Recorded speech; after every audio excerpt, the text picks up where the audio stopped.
Yo creo que uno es una diversidad de cosas, pero que también es como que todo lo que va rastreando, y por lo que a mí me gusta dar clase, es un poco como entender lo que trae cada uno, ¿no? Cómo cada uno se posiciona con su historia y con su vida y desde ahí construye. A mí creo que entiendo el mundo desde el cuerpo. Bailé desde muy chiquitita, o sea, empecé a bailar a los 3 años y nunca dejé, con pioneras muy interesantes como María Fuchs, donde mis compañeras, por ejemplo, muchos años después me di cuenta, porque eran sordomudas. Había un grupo, ella trabajaba mucho con chicos con dificultades, o sea, que tenían otros sentidos de la percepción. Y uno dice, uy, la música, y la música es vibración. Entonces, no había ninguna desigualdad de condiciones en esa situación. Pero lo que tiene la danza es esta conexión con el cuerpo y un tema de un espacio sumamente perceptivo, ¿no? La vibración, la luz, el movimiento del cuerpo, y es un espacio que se construye en interacción. O sea, cuando uno baila, el espacio es una conexión con el cuerpo, no es algo que esté por fuera del espacio. En la época en que yo estudié arquitectura, también porque, bueno, mi mamá era profesional, ¿no? Entonces el tema de ser profesional, en esa época que a las mujeres tanto les costaba tomar esos espacios, para ella era muy importante. En mi casa había que tener una formación profesional. Yo pintaba desde muy chica, siempre se sabía que me iba a dedicar a alguna situación creativa. En algún momento pensé en dedicarme profesionalmente a la danza, amagué muchas veces. Recién cuando terminé el secundario empezaba el taller del San Martín con una formación, si bien yo después bailé mucho con Ana Itelman, que fue la que generó el taller del San Martín, no terminaba este peso, y la carrera más creativa que había era arquitectura. Cuando estudié arquitectura era la época del racionalismo y el funcionalismo, así a ver si se entiende. El eslogan era: la forma sigue a la función. ¿Cuál es la forma que sigue a la función? Pero parece casi como una cosa robótica. Aparte, si uno piensa en las modalidades de representación del espacio, era la planta, el corte, la vista, la perspectiva, la axonométrica. Digo esto porque los modos que utilizamos para construir algo, para pensar en algo, hablan también del vínculo que entablamos. En una planta es una cosa que está más cerca de algo para poder construirlo dimensional que de sumergirse en un espacio y de que el espacio sea una experiencia. Toda esta cosa que yo hablo de la vibración, de la percepción, del cuerpo atravesando esas situaciones, en una planta, en un corte. Son como representaciones más técnicas. Incluso la perspectiva, si uno piensa, son representaciones que vienen del Renacimiento, cuando hay un poco cierta separación y ciertas construcciones que se supone que son técnicas. Si uno las mira en una perspectiva, el cuerpo, el observador está por fuera del cuadro. Hay una línea de fuga y uno mira como un voyeur por afuera, pero no está inmerso adentro de ese espacio. Por lo tanto, para mí era una crisis. O sea, ¿cómo hago para meterme en ese espacio? Si uno habla con alguien que no entiende y le muestra, esta va a ser tu casa, y te muestra una planta, y vos decís, pero ¿cómo va a ser ese espacio? Entonces, pienso que para mí todo esto siempre fue como un lugar extraño y siempre me sentí un poquito al margen. Quizás por eso construí siempre las cosas desde un lugar del margen, ¿no? Bien, y si tuvieses que definir con algunas palabras, ¿cuál sería por ahí el hilo conductor entre la arquitectura, la danza contemporánea y el diseño indumentario? Yo creo que primero yo no tenía ninguna formación técnica en la indumentaria, ninguna. No era una persona que se había formado en corte y confección, no tenía ni idea. tenía la experiencia corporal y después tuve una formación muy interesante en diseño textil. De hecho, cuando yo entro a la facultad, entro por la materia de diseño y textil como experta porque no existía la carrera.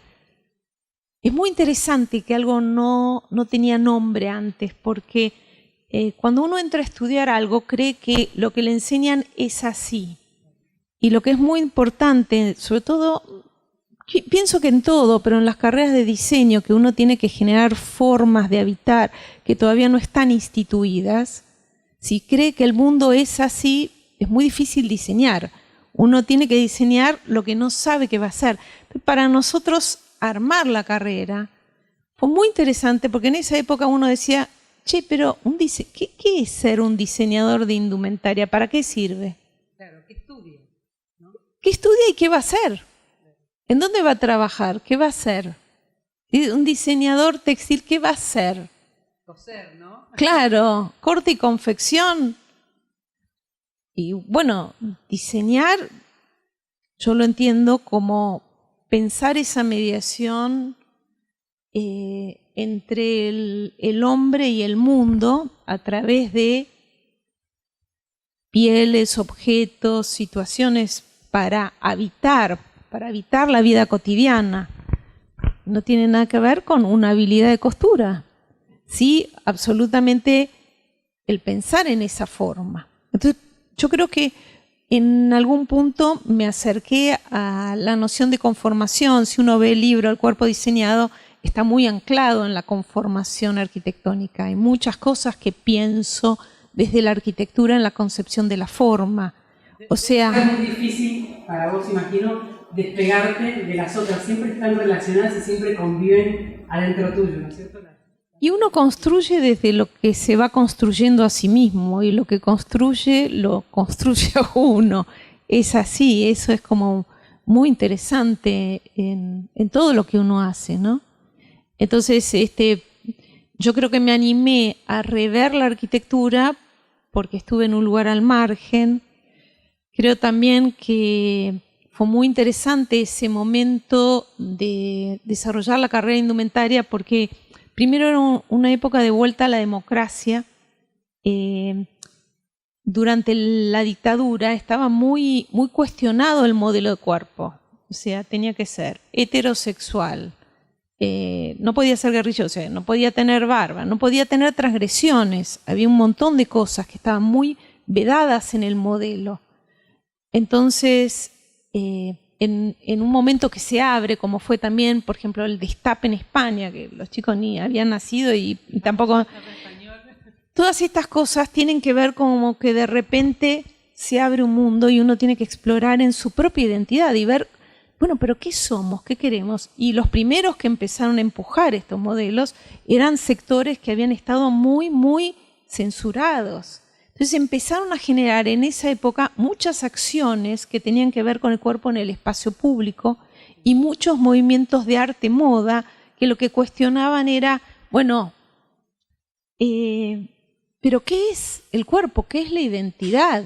Que no es solamente la ropa, es la ropa, el peinado, la actitud corporal, lo que yo construyo a través de esa ropa con ese cuerpo. O sea, y ahí cambian los vínculos y ahí cambian los roles. Es como ahora, ¿no? Con toda la temática de la mujer. Hay un replanteo y el replanteo no es que es un replanteo solamente sobre el cuerpo de la mujer, con ni una menos. Es un replanteo sobre la estructura y la trama de la sociedad, porque uno como identidad, la identidad no está metida dentro de un cuarto y escondida. La identidad es siempre en relación a los otros.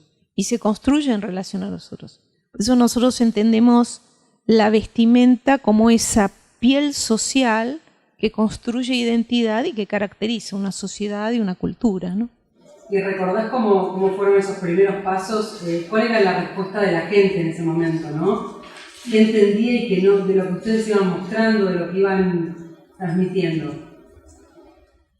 Mira, hay muchos sectores y muchos mundos diferentes. Nosotros íbamos construyendo en un contexto, primero el primer contexto, el contexto de la facultad. La realidad es que en el contexto de la facultad, la carrera de diseño indumentario y textil era una carrera un poco como, viste, la moda, lo superficial, lo banal.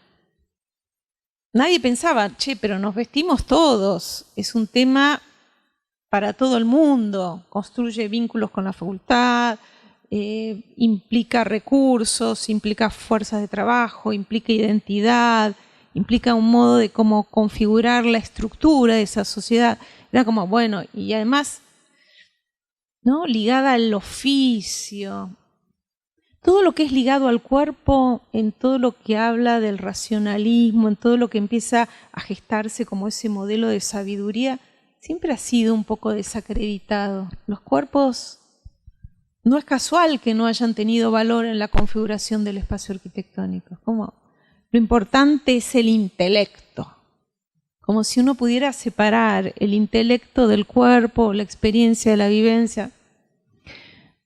Entonces, en esa época trabajamos en un lugar marginal dentro de la facultad, y estar en un lugar marginal es muy interesante porque tenés una cuota de libertad que no la tuvieras nunca. O sea, yo nunca me hubiera animado a cuestionar las cosas que cuestioné desde la arquitectura, con toda esa densidad de años de enseñanza y de saber. Uno tiene que poder empezar a cuestionar. Y bueno, estar en un lugar marginal es un lugar muy cómodo para cuestionar. Entonces, bueno, estamos en ese lugar. Imagínense, arquitectura, la clase de arquitectura, si bien la facultad siempre, viste, mesas todos juntos, trabajando en el taller, que para mí era una modalidad que distaba años luz de mi enseñanza del secundario, pero en indumentaria las mesas se convertían en pasarela, la gente se desnudaba, se vestía, se probaba, ponía el cuerpo, desfilaba con una gallina en la mano, qué sé yo, todo material podía ser un material para construir. Los de arquitectura, yo me acuerdo Solsona que dijo, yo no puedo dar arquitectura al lado de esta gente que trabaja corte y confección, como. Y no era corte y confección. Bueno, y sobre todo una persona que al lado de vos que da sistemas constructivos, era para decir. Pero, digo, todo esto genera lo mismo que cuando alguien se viste diferente, ¿no? Genera un quiebre en la modalidad de toda la cultura. Por eso se reacciona tanto cuando alguien se viste diferente, porque no solamente atañe a esa persona, sino que moviliza los valores de toda una sociedad. Por eso es tan atacado. Por eso cuando aparece, qué sé yo, la bikini, ¡ah!, cuando aparece un hombre con el pelo largo, cuando aparecen los tatuajes, cuando aparecen elementos tribales, son todas situaciones que en esta cosa tan superficial y banal están movilizando cosas muy profundas, ¿no?, de la cultura y la sociedad. Sí, totalmente. Antes mencionabas tu libro El cuerpo diseñado, que escribiste en el año 2004. El año pasado se reeditó por cuarta vez. Y me gustaría que nos cuentes cómo fue que escribiste ese libro, cómo fue todo ese proceso de investigación, de recopilación de información, y por qué crees que ha sido tan importante para la enseñanza tanto de Argentina, de Latinoamérica y también de España. Bueno, no sé, fue una locura, pero escribí El cuerpo diseñado porque me pareció que todo lo que habíamos armado para dar indumentaria en esta tensión entre la arquitectura y el pensamiento del cuerpo, y que además lo que planteaba era no se diseñe indumentaria, sino se diseñe un cuerpo y la interacción de ese cuerpo y el mundo. Yo necesitaba, sobre todo, escribirlo para desligarme, para no quedarme pegada en la repetición de algo que si no se perdía. Acá está, ¿no? Acá está. Y después ya puedo hacer otra cosa. Y fue muy loco, porque como yo sabía que si yo no tenía una obligación, ni loca iba a escribir un libro. Odio estar sentada frente a la pantalla. Yo le decía a Paz, recién que venía, que estoy terminando un segundo libro, que prometo nunca más hacer un libro, porque a mí me gusta hacer y moverme y me divierte, y no me divierte estar sentada y estoy horas sentada. Así que estoy sentada y ahora tengo una estrategia que cuando me trabo salgo a caminar, se los recomiendo a todos, cuando está mucho, tener estrategias para que no sea ya como una tortura. Y para escribir ese libro me presenté a una beca del Fondo Nacional de las Artes, pero fue así.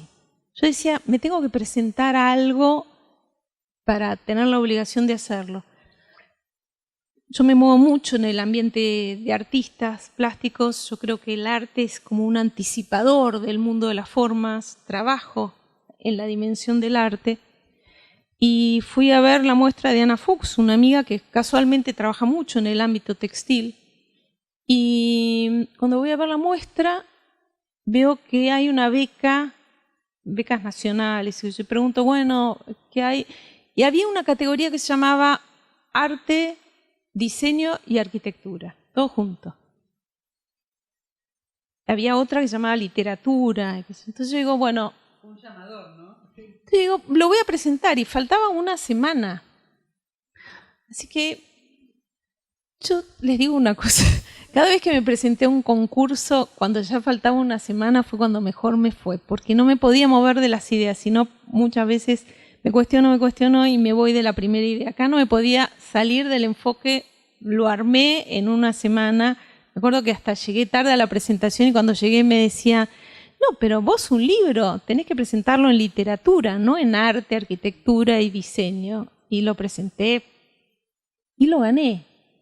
Incluso lo gané con Martín Di Girolamo, no sé si lo conocen, es un escultor, es un artista brillante que Martín presentaba unas esculturas para hacer y yo presentaba este libro. Como gané ese libro no me quedó otra que hacerlo, porque si yo me comprometo en algo, sí, ahí la responsabilidad me pesa. Y fue increíble porque yo dije, bueno, ¿quién lo querrá publicar este libro? Se lo llevé a Infinito, a Méndez Mosquera, que le interesó y me dijo, me interesa, uní texto, imagen. Yo tenía unas carpetas de investigación, fui investigando primero todo en imagen, todo lo que iba pensando desde la facultad. Lo que yo mostraba eran los pensamientos de lo que habíamos hecho a través de los ejercicios y conceptualizando sobre eso. Y se lo llevé también a Paidós. En ese momento Paidós, la directora era Marita Cabarrú. Paidós lo vendieron a Planeta. Y Marita no me dejó llevármelo. Me dijo, yo lo voy a editar, yo quiero este libro. Y fue muy genial porque ella me dijo, cuando me hablas encuentro más cosas de las que están, me gustaría que hagas una revisión. Y me dio dos chicas para hablar, una era Bárbara Belloc, que era una poetisa, además de editora, y yo le decía, mira, yo tengo una dificultad, yo no soporto que me corrijan el texto, porque me parece que no es mi voz. Entonces, ella me hizo un laburo tremendo, que era, acá te faltan ejemplos, acá falta un comentario de esto. O sea, fue todo un laburo de, mirá, redondeé acá las ideas dirigiéndome muy bien y para mí el libro como que cobró ahí otra dimensión. Después vos lo pusiste con tu pluma y no... Y bueno, con mi pluma y con la ayuda de esta persona muy genial. Y lo que pasó, yo creo que lo que pasó tiene que ver también con estar al margen. Si uno ve en la investigación está muy regida por parámetros académicos. En los parámetros académicos seguimos con la idea de lo verdadero falso, que está muy lejos del ámbito proyectual. Como yo no había hecho en este libro, no salía de una investigación académica, pude meterme en este ámbito de lo proyectual, que es un ámbito incierto, no es un ámbito de lo verdadero falso, dista años luz de lo verdadero falso. Yo creo que eso fue escribir desde un lugar que no estaba escrito. En general, en lo académico hay que escribir sobre lo que ya ha escrito y hay que nominar a todos los que ya lo dijeron. Y entonces es muy difícil escribir algo nuevo. Totalmente. Fue un poco desde la torpeza de mi ingenuidad de meterme en este territorio que no era un territorio que no había sido tan visitado. Salió genial, salió bárbaro. Salió bien. ¿Y qué nos puedes adelantar del próximo libro que estás escribiendo, que habíamos leído por ahí y eso justamente te queríamos preguntar? En el próximo libro, digamos, en el primero me parece que es un libro más concreto, que me meto en el tema de cómo pensar la forma, entendiendo que uno la piensa desde el cuerpo y no como ese objeto, sujeto-objeto. Yo no era tan consciente de esta noción de paradigma, etcétera, etcétera. Parece que la metáfora de la piel, primero, da con mayor claridad que lo que uno diseña es esa piel, pero esa piel remite tanto al cuerpo como al contexto, como una unidad. Y se mete más profundamente en el concepto de qué es proyectar, no solamente desde la forma, sino en los procesos proyectuales, cómo se lleva adelante un proceso proyectual, qué significa un proceso proyectual, que es llegar a algo que uno no tenía la menor idea previamente a atravesar el proceso, ¿no? Como en mi época de estudiante se hablaba de que vos de entrada tenías que tener una toma de partido y una idea, y yo hablo de un relato proyectual donde se va construyendo en ese rumbo de cómo vas asociando las diferentes construcciones que vas haciendo. Tampoco hablo de usuario, hablo de personaje, porque me parece que el usuario habla de una situación mucho más lejana, donde uno no entra, no habita ese. En cambio, un personaje, no sé, si yo tengo que guardar algo, lo puedo guardar obsesivamente o lo puedo guardar como casi delicadamente, o lo puedo guardar con humor, me puedo poner la ropa y entonces en el personaje esas mismas cosas tienen como un rasgo mucho más propio, ¿no? Mucho más de posibilidad de descubrimiento que en el usuario, que hay una distancia. Y hablo de la piel también del diseñador que habita el proceso proyectual, entonces hay toda una validación de la percepción como lugar para construir sentido y no solo de las ideas, porque las ideas hablan de algo que ya pasó. La percepción habla más de algo que va a emerger y que lo tengo que entender y que le tengo que ir dando forma. Y lo mismo que la metáfora. A mí me gusta mucho Borges. ¿Ustedes leyeron Borges algo?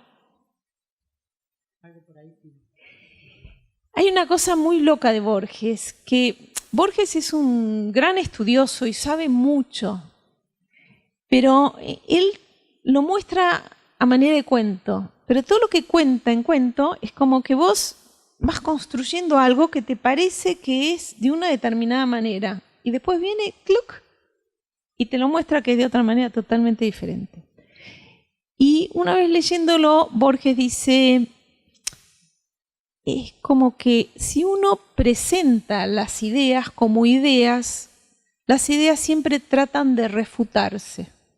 Yo pienso esto, bueno, yo pienso esto otro. La grieta, todas las ideas. En cambio, dice, si uno trabaja con metáforas, trabaja en la construcción de algo. Uno no sabe bien qué es. Y él hace un desarrollo de la metáfora que es muy lindo, que dice, bueno, podrían haber 10 metáforas, ¿no? Los ojos y las estrellas. Y entonces dice, bueno, hay 10 metáforas que significan distintas cosas. Si yo fuera un tipo así racional, diría que hay hasta 10 metáforas. Vete, lee la metáfora del cielo y las estrellas, una significa la muerte, la otra el amor, la otra la pasión, la otra... Entonces él dice, pero yo prefiero ser un pensador tímido que va tanteando la vida para descubrirla.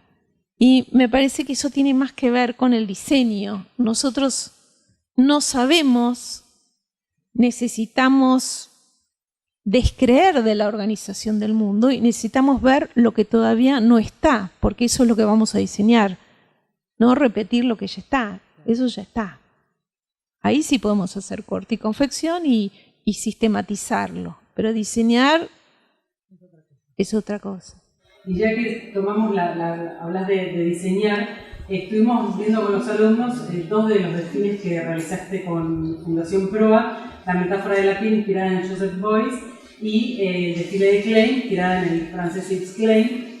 Y nos gustaría que nos cuentes, que era un poco lo que tratábamos de imaginarnos de cómo sería ese trabajo que realizás con tus alumnos y con la obra, cómo es el recorte que hacen para después plasmarlo en la indumentaria, cuánto tiempo trabajan, cómo es después plasmarlo sobre una pasarela, la selección de la música, está todo muy pensado, ¿no? Yo pienso que el diseño siempre es como esta cosa de tensión de lenguajes, ¿no? A mí me interesa mucho el vacío y me interesa mucho lo que no está, no lo que está. O sea, el diseño no trabaja en la certeza, trabaja en el lugar incierto. Y bueno, la verdad que el vínculo con Proa es maravilloso. Yo estoy muy agradecida, sobre todo porque traen unos artistas que para mí son descomunales. Pueden ver, después hay otro desfile de Malevich, otro de futurismo. Este año vamos a hacer Calder, que me encantaría si tienen ganas de venir, que es el 27 de octubre, ahí en Proa. Entonces, yo lo que hago primero es explorar el artista. En realidad eran artistas que yo ya había explorado mucho. Yo creo que para entender el diseño hay que meterse en el arte. El caso de Joseph Beuys es muy interesante. ¿Conocen la historia de Beuys? Sí, estuvimos viendo a grandes rasgos una pincelada para que todos estuviéramos en tema y supieran de quién estamos hablando. Bueno, Beuys se inventó un mito, porque yo pensé que era verdad, hoy se dice que es un mito. Él durante la guerra se cae con su avión en un territorio así poco explorado.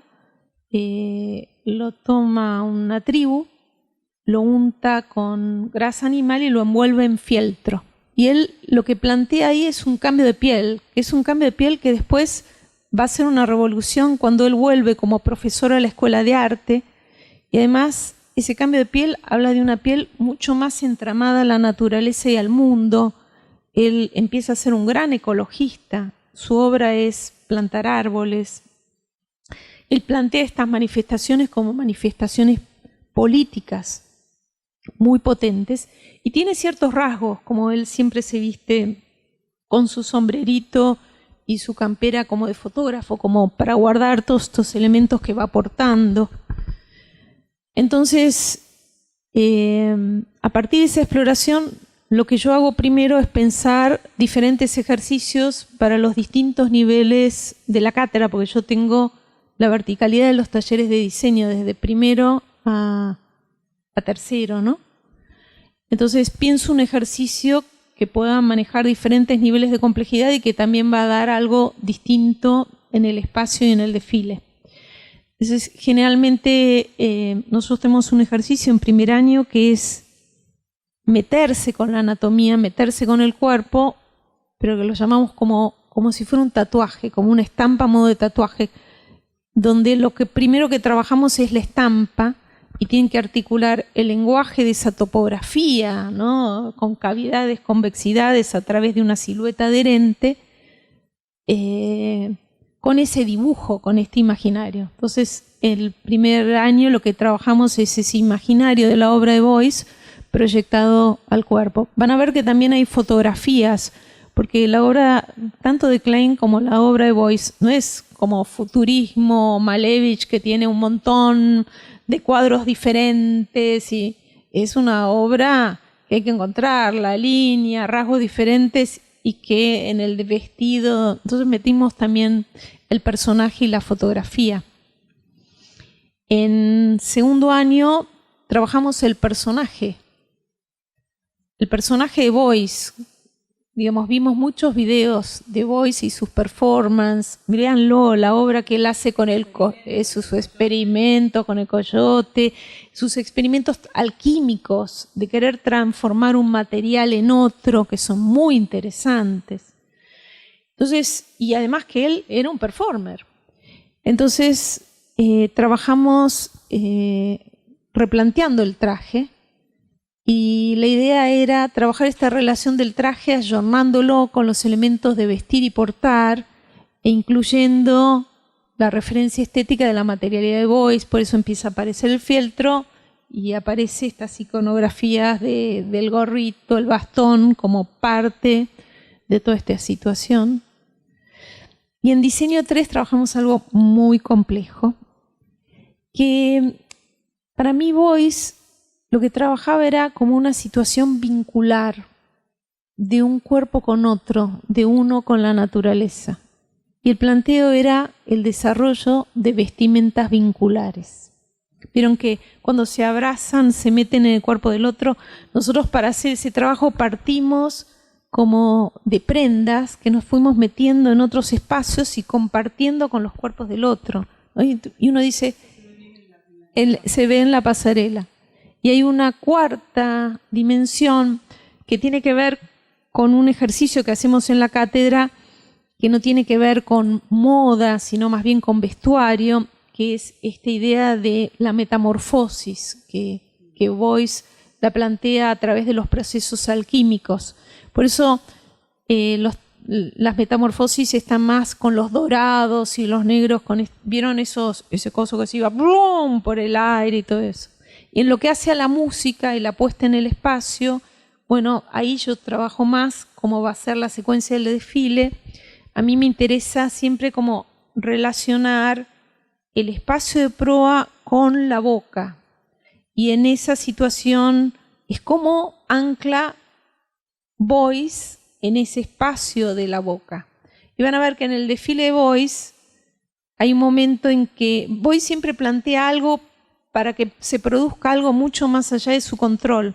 Por eso yo lo que hacía era, iban recorriendo el museo, incluso trabajamos con lucecitas, que eran elementos que él ponía en sus acciones, y los chicos en un momento seguían, subían una pasarela, seguían y se iban más allá de la pasarela y seguían caminando por la boca para ver qué iba sucediendo. Yo lo que hacía es que después, cuando ya iba terminando, uno buscaba el primero y como todos lo seguían, no nos perdíamos. Pero la idea era perderse por la boca y seguir con esta idea de Boyce. Y la música, yo trabajo con Felipe Zamorano Grafiña, que es un investigador, es DJ, pero él es un investigador musical, y trabajo en este cruce, y ese cruce lo vamos trabajando en cada una de las pasadas, por pasada. Lo venimos haciendo hace muchos años, incluso en el desfile de la cátedra que lo hacemos a fin de año en el hipódromo. Y me interesa mucho la voz del artista, entonces tomo los videos del artista y vamos sacando pedazos de él cuando habla. Sí, eso nos parecía que era lo que escuchábamos, ¿no? Sí, cuando él dice escultura, la escultura, pero también habla en la primera parte. Y lo mismo con Klein. Con Klein es la voz de Klein, empieza hablando Klein.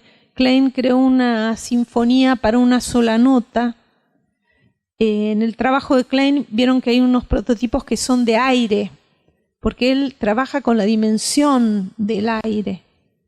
Y entonces armamos a partir de bolsitas de plástico todos estos trajes e incluso termina con esos globos, que es una performance de Klein, de largar los globos al aire. Y yo les puedo decir que cuando largamos los globos al aire, para mí fue como esa cosa como de una conexión espiritual con la obra de Klein, ¿no? Como una continuidad que a mí me emocionó muchísimo. Bueno, los chicos tienen algunas preguntas para hacerte. A ver quién... Claro. Bueno, tú decías que te quería preguntar qué se debe tener en cuenta a la hora de innovar en el cine.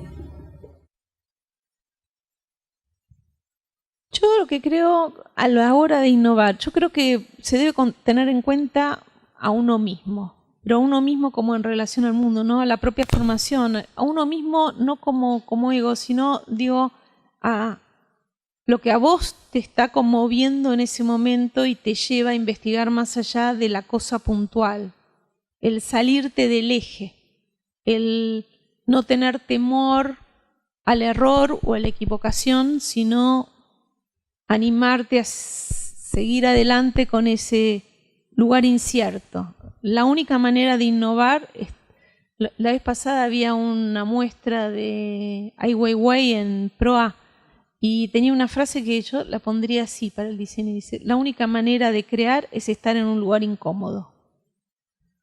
Y me parece que el lugar de la certeza es el lugar más nocivo para la creación, ¿no?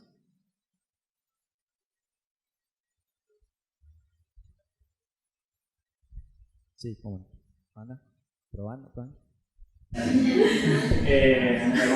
Federico, vengo de la carrera de creación sonora y te quería... Sí, te quería preguntar cuáles son las tendencias actuales de diseño indumentario.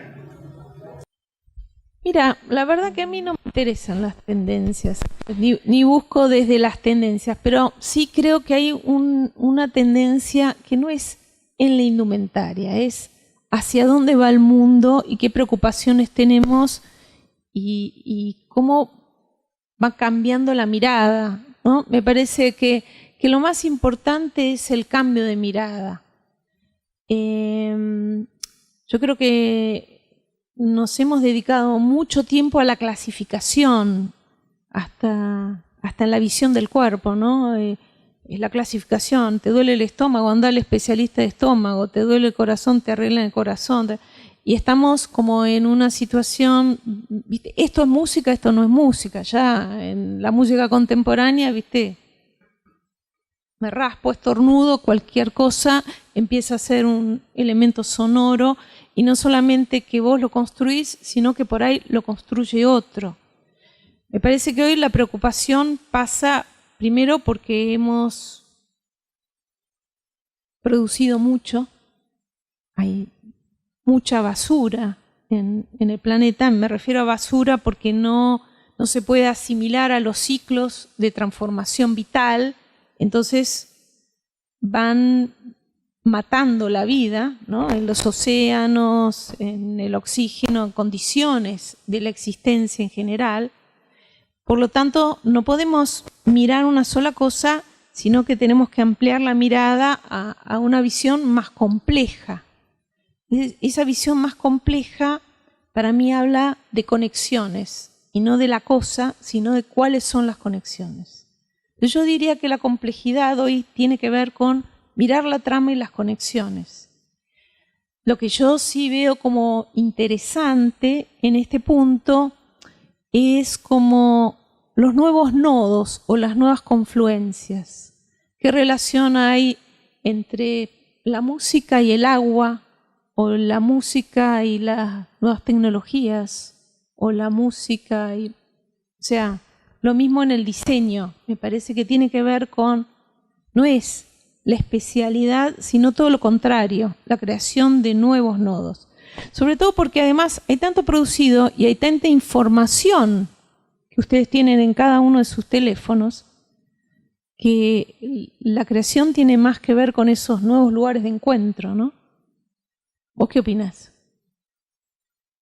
Sí. Mirá, yo estoy totalmente de acuerdo con vos en cuanto a la... No sé si hay tendencias o para mí son todas perspectivas de lugares diferentes, de cada persona y cada mentalidad. Pero también hay gente que considera que hay tendencias, por ejemplo tengo amigas que estudian diseño indumentario y que dicen que este año vuelve el cuadrillero. Entonces, capaz mi pregunta iba un poco más. Lo que pasa es que me parece que yo no soy una representante del mercado de la moda. Ni me interesa como el marketing de la moda ni la inmediatez. Me interesa el diseño, y el diseño es una situación prospectiva, ¿no? No, personal no, prospectiva. Habla de cambios más profundos. Yo lo que veo es gente que está investigando en biología y que interviene en áreas de la digamos, por ejemplo, que a través de raíces ciertos pastos se están tejiendo y tejen directamente un textil y desde ahí arma el vestido, o gente que está trabajando con impresoras 3D para pensar que a partir de una app, cosas de que vos a través de un material te podrías vestir y desvestir. No, esta inmediatez me parece como una repetición de algo que para mí no es el diseño. Hola, mi nombre es Joana, soy estudiante de producción de moda y quería preguntarte qué debe tener un diseñador de modas para triunfar en un mercado tan competitivo hoy en día. No sé, la verdad que no sé, y no sé si es tan importante triunfar en el mercado. O sea, depende de qué sea ser un diseñador. Para mí no es la meta, pero sí, primero creo que tiene que tener, cualquier persona hoy en día tiene que tener una cintura enorme. Yo soy muy amiga de una persona que somos muy, muy amigos, es Martín Churba, con el que desayunamos día por medio, y me parece que lo que tiene que tener es esta capacidad de reconfigurarse continuamente, porque lo primero de que alguien pueda triunfar, uno dice, bueno, ¿qué es triunfar? Triunfar económicamente, triunfar porque sentís que estás haciendo algo que a vos realmente te moviliza y estás creciendo. O sea, cómo se complementan todas estas cosas, ¿no? Poder vivir.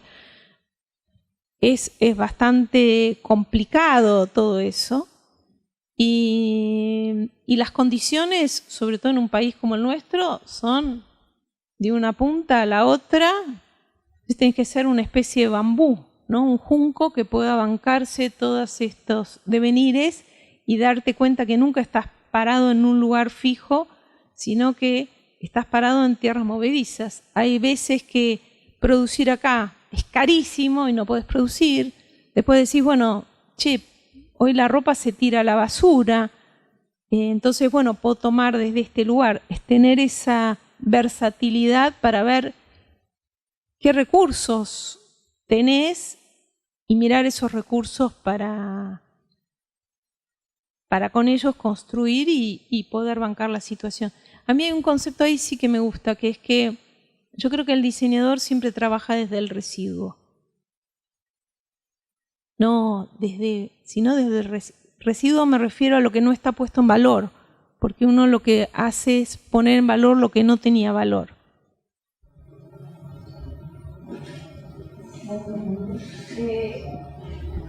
Hola Andrea, soy Lucía de Creación Sonora también. Y te quería preguntar cómo descubriste que la docencia era un buen camino para transmitir todos tus conocimientos. No, la docencia nunca fue un buen camino para transmitir. La docencia es un gran camino para aprender, no para transmitir. Yo no tenía ningún conocimiento. Yo creo que para mí fue un camino para construir conocimiento. Es muy distinto. Y en construir conocimiento vos tenés la posibilidad de interactuar con gente joven que viene con otros conocimientos. A mí me gustó mucho, una vez lo escuché a Bortagaray, que fue decano en todo este periodo de cambio, y dijo algo que a mí me sacudió muchísimo, que dijo, la facultad es básicamente un encuentro de saberes, de los nuevos y los viejos saberes. Entonces, lo que tiene el trabajar con gente como ustedes es poder descubrir lo que están trayendo y ponerlo en valor, y lo que uno va pensando en esa interacción. Ahí es donde uno tiene la capacidad de construir. Hola, soy Isabela, estudio comunicación audiovisual.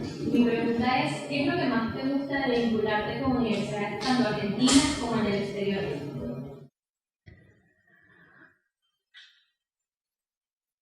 A mí lo que me mueve es la curiosidad, digamos. Entonces, ponele, mismo acá en La Palermo, trabajé mucho con una universidad de Colombia, que hacíamos con la Javeriana de Colombia, por ejemplo, que todos los años hacíamos unos workshops.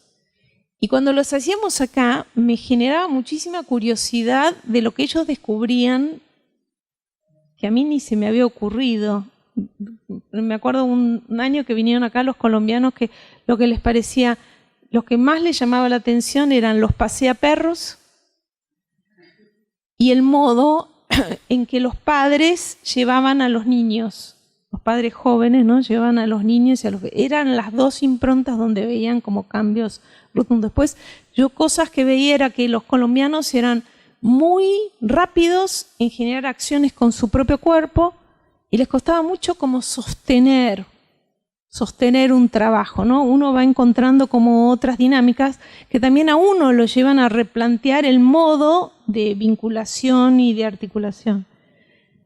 Me gusta la gente, me genera curiosidad y ver cómo se van construyendo otras modalidades, ¿no? Eso me parece que es lo más interesante, ¿no?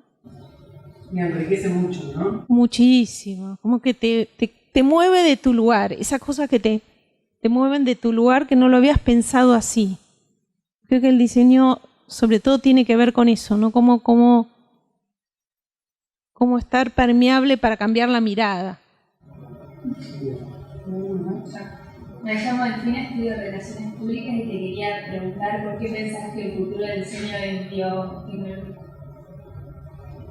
Lo leímos en una... En una entrevista de La Nación. Ahí me mandé como un gran final, pero no, lo que digo es, mira, el otro día vi una noticia que me encantó, que era en el norte había unas tejedoras, se los puedo mandar porque lo tengo en un WhatsApp que me lo mandaron, ¿no? Y estas son unas tejedoras que toda la vida estuvieron tejiendo en lugares muy remotos, o sea, de un saber artesanal muy, muy potente. ¿Sabes lo que están tejiendo ahora? Están tejiendo para el corazón de niños con un material nuevo, como estas especies de stent. Entonces, cuando hablo de eso, hablo de los cambios, incluso en cambios materiales. Me refiero más al biotecnológico como cambiar de tecnología, pero tener más conciencia de la trama de la vida. Como, viste, todo lo que fue el plástico y nosotros no tuvimos mucha conciencia del diseño como también situación de recurso y de obsolescencia. Es decir, seguimos fabricando productos que no sabemos dónde se tiran, y se tiran, y se tiran. Y yo creo que cuando empezamos a ver el planeta desde el cielo, que vos sabés que el primero que lo vio es un diseñador industrial que empezó a trabajar con IBM, IMSS. No sé si ustedes vieron hay uno que se llama Potencia de 10, que es espectacular, que es una de las primeras representaciones de la Tierra. Yves Klein también. Yves Klein vio el planeta azul, pero nadie había salido al espacio para ver el planeta y el planeta resultó que era azul. Yo creo que sabemos muchas más cosas de las que después la ciencia asevera, sino que las sabemos. Bueno, pero me voy de tema. Lo que creo es que es eso, es que empezamos desde el cielo a ver que es un solo planeta, que si bien tiene pieles de bosque, pieles de agua, pieles de esto, hay una trama de la vida que arma un ecosistema en el que estamos inmersos y que tenemos que verlo, porque esto que se tira debajo de la alfombra ya no tenemos dónde tirarlo. No.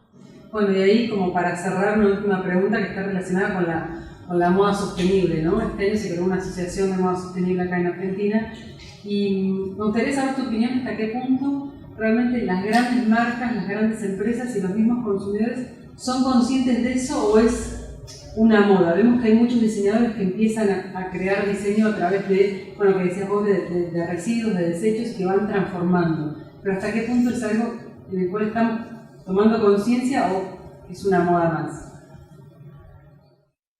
La realidad es que el sistema de la moda es un sistema tremendamente devorador de las cosas. Hace muchos años, por ejemplo, estos grupos de arte moda en general fueron todos grupos que validaron mucho esta idea de trabajar desde el residuo. Me acuerdo Sergio Delof haber hecho, no sé, con todos pedacitos de jean, un patchwork. Yo, no sé, unos meses después vi en el 11 un patchwork que se vendía a 2 mangos. Muy difícil luchar contra eso. El hipismo fue absorbido por el sistema de la moda, el grunge fue absorbido por el sistema de la moda. El cambio de conciencia tiene que ser un cambio de conciencia mucho más profundo de cada uno de los individuos. El sistema de la moda es un sistema de consumo desarrollado por nosotros y desarrollado por empresas que... Entonces, el cambio de conciencia me parece que viene muy asociado a pequeñas individualidades que van empujando el mundo hacia un determinado rumbo. Lo otro es muy difícil, ¿no? Es un sistema que continúa y continúa. Yo el libro La metáfora de la piel, lo planteo un poco como un cambio de conciencia. Pero también es difícil saber, ¿no? Y tener una perspectiva global de las cosas. Lo sabremos con el correr del tiempo, ¿no? Bueno. Son cambios de mirada, ¿no? Y los cambios de mirada son cambios de conciencia. Bueno, muchísimas gracias por tu visita. Un placer enorme tenerte acá en la Cátedra de Mujeres Creativas. Sí, gracias a ustedes, chicos. Lindas las preguntas. Muchas gracias.